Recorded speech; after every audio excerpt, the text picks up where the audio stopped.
Let's move on. Next up, 1 p.m. Eastern, Green Bay Packers, 3-3, 1-1 on the road. The Washington Commanders, 2-4, 1-2 at home. FedEx Field in Landover, Maryland, 65 Fahrenheit, mostly cloudy, 7 miles per hour is the wind. Again, the weather's really nice all over North America this weekend.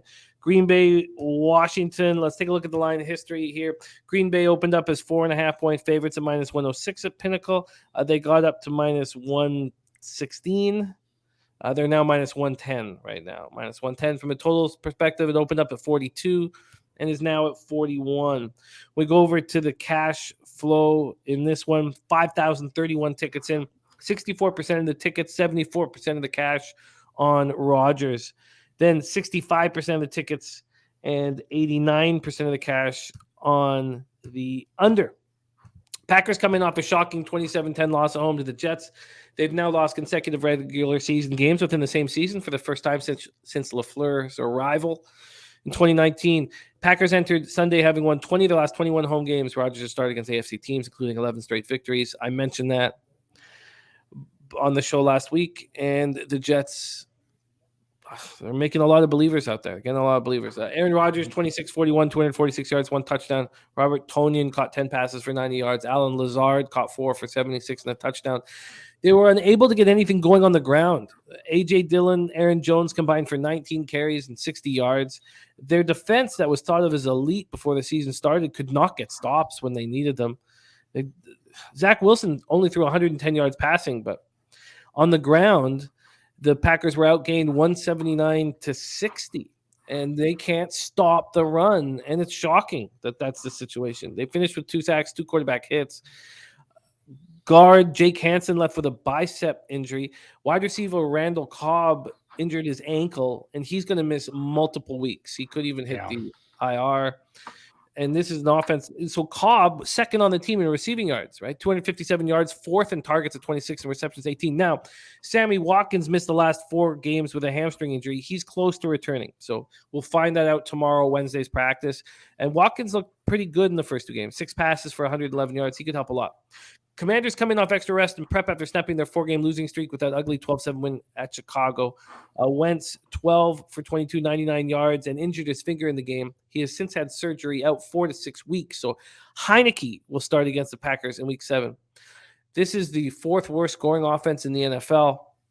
And I think Heineke could give him a little boost. McLaren, 3 catches, 41 yards. Brian Robinson feeling more comfortable each week after the gunshot wounds, which was just 7 weeks ago, shot twice, 17 carries for 60 yards and a touchdown. It was their defense that got them when they hounded Justin Fields, sacked him 5 times, hit him 12 times. Jonathan Allen had an interception. Josh Bates is dealing with a hamstring injury, but I don't think that's too big of an issue at tight end. Take it away for us, Andy. Packers, Commanders.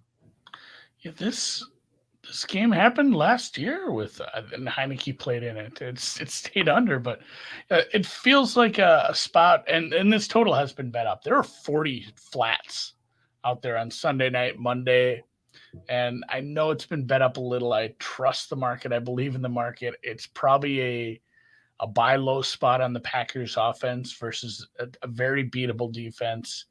It's probably a buy low spot on a Commanders team that might have an upgrade at the quarterback spot. But can you really say like this Packers offense is just going to turn it around?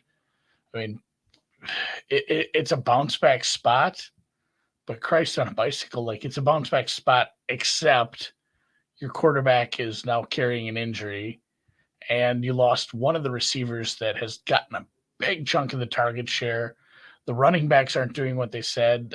The only good thing for possibly betting it over is like the Green Bay defense is now solidly bottom 10. You can say bottom 10 defense. There's a couple of bad defenses against bad offenses. It's a game where I think we'll probably need to see Heineke run the ball a bunch to be if we want to see this offense truly take a step forward. I mean, we didn't get a ton of it. Wilson didn't take off a lot, but the Packers defense could probably be beat by a squirrely running quarterback. I know his game logs are all over the place. Like he had a 95-yard rushing game, but he also had, a couple games where he barely took off. So I give it a slight upgrade, just how bad Wentz was over the last 2 weeks. But this is Commanders or nothing. And if you want to bet, take the points at home with the Commanders team with a quarterback we haven't seen yet this year, that doesn't sound like a lot of fun. If this total keeps getting bet up, gets up to like 42.5, because that's where the steam is right now, I'm probably fine taking this under. But looking at Washington plus 5.5, probably a live betting look though. I want to see Heineke actually play. I'd love to see a couple of drives where the game state doesn't get too out of whack. It's a bad Packers team. Like, this offense could actually continue to be just as bad, even against a bad defense on the road. And this defense is legitimately horrid. And truly, the Commanders have some pieces on offense.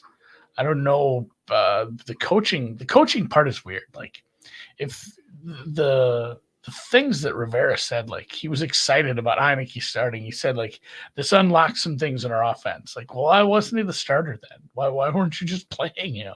Like, you can't say that now. That's stupid. So, I don't know. Maybe we see a different game plan or Washington plays well. Leaning Washington, but they're still a really, really bad team. Yeah. This one is tough. I can understand people feeling like this is a buy low spot on the Packers, but as you talked about their defense, statistically, this is just not a very good football team right now. Mm-hmm. And also in the past, when they would get off to a shaky start, Rodgers would say stuff like "relax," he'd be like, "Don't worry." That's not coming out of him. He's not comfortable. He's going off on teammates and how they're handling the losses. And I would like to back the Commanders here. I would like to, but I also made a promise that I wouldn't fade a team that looked awful the week before. I would only fade teams that look decent, so I'm not dealing with a bias. I mean, the last time the Packers looked good was home versus the Bears. The Buccaneers game was a 14-12 slog. They got taken to the overtime in Zappy's first game. They got beat to shit in London in the second half, and the Jets took them to the shed too. It's been like, I get that, yeah, it's finally a buy low spot, but it might just be this is where they should be in the market. This team isn't very good. And the defense, while they still have some good pieces, they're super susceptible to just like crossing routes. The linebackers aren't covering worth a shit.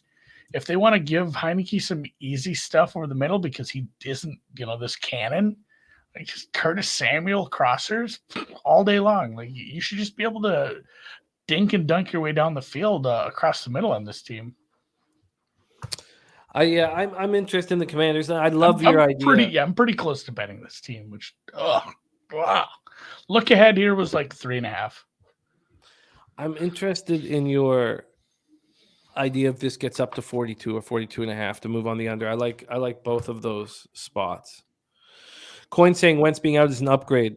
Washington does have a decent front seven, and Rodgers won't be able to take advantage of the secondary without any weapons. That's true.